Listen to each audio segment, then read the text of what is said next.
نیکی یہ نہیں ہے کہ تم اپنے چہرے مشرق یا مغرب کی طرف کر لو، جس طرح کہ یہود اور نصارہ کرتے تھے، مخصوص رنگوں کے لباس پہن کر، مخصوص طرز کے پٹکے پہن کر اور مخصوص رسوم و رواج کے ساتھ الجھ کے رہ جانا، یہ دین نہیں ہے۔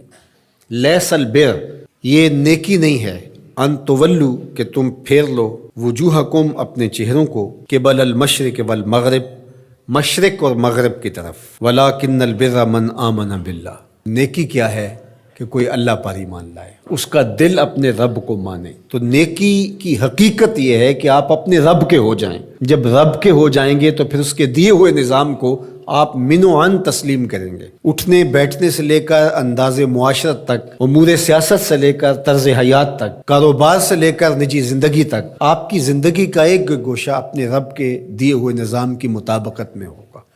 تو نیکی تو یہ ہے، نہ یہ ہے کہ تم مخصوص ایک طرز اختیار کر لو، مخصوص طرز کے رنگ پہن لو اور اس کو تم دین قرار دے دو۔ ظاہریت کا نام دین نہیں ہے، بلکہ تمہاری روحوں میں دین کی وہ قدریں اس طرح اتر گئی ہوں کہ تم سے جدا نہ ہونے پائیں۔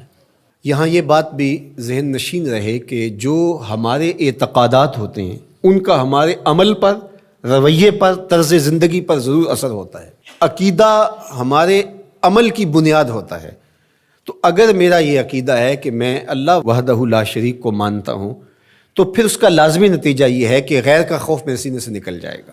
اسی طرح جب آخرت کا یقین میری روح کے اندر راسخ ہو جائے گا تو میری زندگی خود بخود مرتب ہو جائے گی، منظم ہو جائے گی۔ کیونکہ آخرت کا تصور کیا ہے کہ میں اللہ کے حضور جواب دہ ہوں اور ایک ایک عمل اس کے حضور پیش ہونا ہے اور وہاں اعمال کی جواب دہی ہے۔ ثم لتسألن یومئذ عن النعیم۔ تو پھر کس طرح میں بند کمرے کے اندر بھی جرم کر سکتا ہوں جب یہ عقیدہ میرے ساتھ جڑ گیا ہے؟ جب ہم اپنے عمل میں کمزور ہوتے ہیں تو ہمارے عقیدے کے اندر کچھ جھول ہوتی ہے، کمزوری ہوتی ہے، اس کمزوری کی وجہ سے عمل کمزور ہوتا ہے۔ تو عمل کی پختگی اور رسوخ عقیدے کی پختگی کا نتیجہ ہوتا ہے۔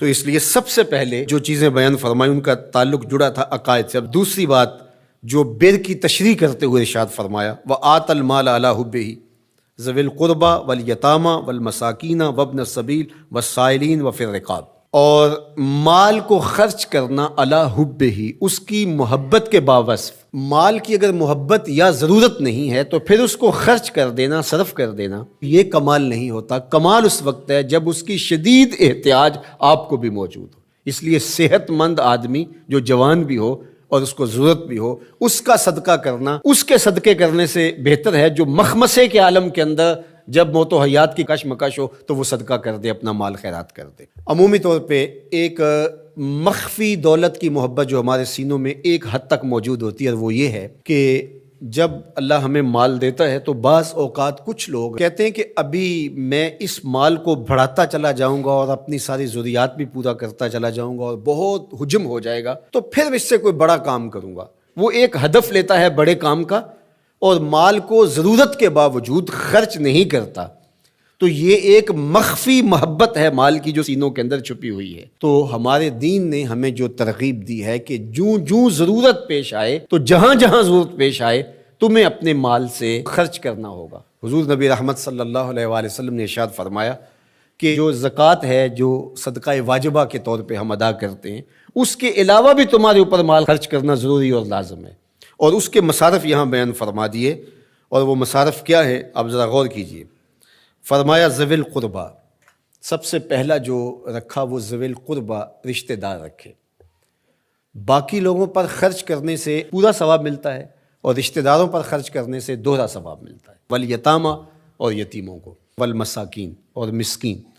مسکین اس کو کہتے ہیں جس کے پاس 2 وقت کا کھانا موجود نہ ہو۔ وابن السبیل، اور جو مسافر ہے، والسائلین، اور جو مانگنے والے ہیں۔ تو اگر اس کے پاس 2 وقت کا کھانا نہیں ہے تو وہ اگر مانگے بقدر کفاف اور 2 وقت کا کھانا مل جائے تو پھر مانگنا ترک کر دے تو اس کے لیے جائز ہے اور شریعت اس کو روکتی نہیں، اور ایسے شخص کو دینا ثواب بھی ہے۔ لیکن جو شخص جمع کیے ہوئے ہو، اس کے پاس موجود ہو، دولت بڑھانے کے لیے یا عادتاً مانگتا ہو، تو ایسے شخص کو نہ دینا چاہیے اور نہ اس کی حوصلہ افزائی کرنی چاہیے۔ وفی الرقاب، اور جو غلام ہیں ان کو غلامی کے بوجھ سے آزاد کرنے کے لیے مال خرچ کرنا۔ دور موجود کے اندر اگر کوئی قرض میں جکڑا ہوا ہے تو وہ بھی پھنسی ہوئی گردن ہے اس کو، اور میں سمجھتا ہوں کہ اس کے زمرے میں وہ شخص جس کی بیٹیاں جوان ہیں اور اس کے پاس کوئی رقم نہیں ہے کہ ان کی شادی کر سکے اور اس کی مدد کی جائے، تو یہ بھی اس سے ملتا جلتا حکم اس کے ساتھ یہ جڑ جائے گا کہ اس پھنسے ہوئے مجبور کی گردن کو چھڑایا جائے۔ وَأَقَامَ الصَّلَاةَ وَآتَ الزَّکَاةَ، اور نماز قائم کرنا اور زکوٰۃ ادا کرنا، وَالْمُوفُونَ بِعَہْدِهِمْ اِذَا عَاهَدُوا، اور